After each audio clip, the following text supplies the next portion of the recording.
Brian also had some comments about the supposed pay raise. That's yet another issue that the Mass Fiscal Alliance loves to harp on and loves to misrepresent to the people. So, RJ, if you could bring up clip 06A, please.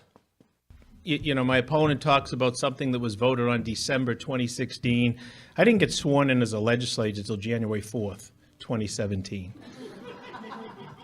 Okay, so I mean, that the salary that I got as swearing in is still the same salary. Okay, it was a stipend increase, and if any of you are teachers, you understand what it is. You have a base salary, and then if you want to take on additional obligations like maybe coaching or running the music club or science club, there's a stipend for that added responsibility. That's the way the legislature is as well. The chairman jobs are tremendously time-consuming. The Speaker of the House basically is one of the top 3 people in the state that runs a $40 million budget. The stipend goes to those people. And the law also, it should be pointed out, precludes the leadership positions from taking any other employment, any other job. So this is their sole job. So I didn't vote myself a salary increase. I didn't get a salary increase from the day I was signed in.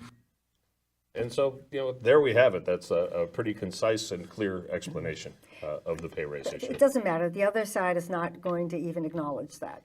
It's clarifying it for everybody else who's a little more open-minded, because that came out, I remember, was it even the last election cycle that they... No, because it happened, I think the change actually happened in December after after the election in November 2016. Yeah, but it was a while ago that they had sent that sure, out, because I remember reading that, and there was no detail. It was just Brian Murray voted himself in an increase. Right, and that's 40% is what they had said. Sure, and that again is the Mass Fiscal Alliance really misrepresenting the facts. Right.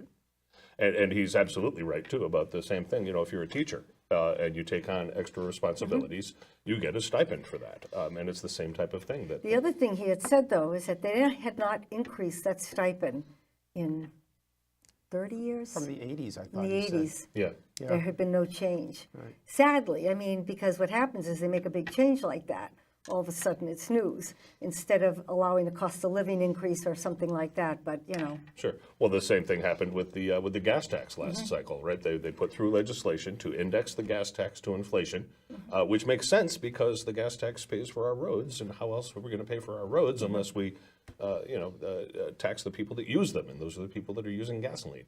The whole thing just flies in the face of logic. Their whole approach. The gas tax needed to be fixed. I don't think it's been raised since 1992. The cost of asphalt has certainly gone up. The cost of labor has certainly gone up. Those are the types of things that we have to do. They pushed through that question to repeal the automatically increasing gas tax, which I think was kind of a bad thing too, because I mean, you want your roads to be well maintained. Otherwise, how much are you paying to maintain your car? everybody wants the services, they don't want to pay for them. Yeah. So I'll just quickly say, I mean, they took what was actually a fact. Yes, the legislature voted a pay raise. That simple sentence right there is true. However, they make it sound like Brian Murray and Jeff Roy, stuffed a pay raise in their pocket each week and went on their merry way. Mm-hmm. Not the case. Yeah. If they had just stuck to the facts, they might actually have an issue by saying, listen, we don't think the leadership should have gotten a raise. Okay, do that. Right. But don't paint Misrepresent. Brian and John Fernandez, I think, got caught in this mess too. Enough said.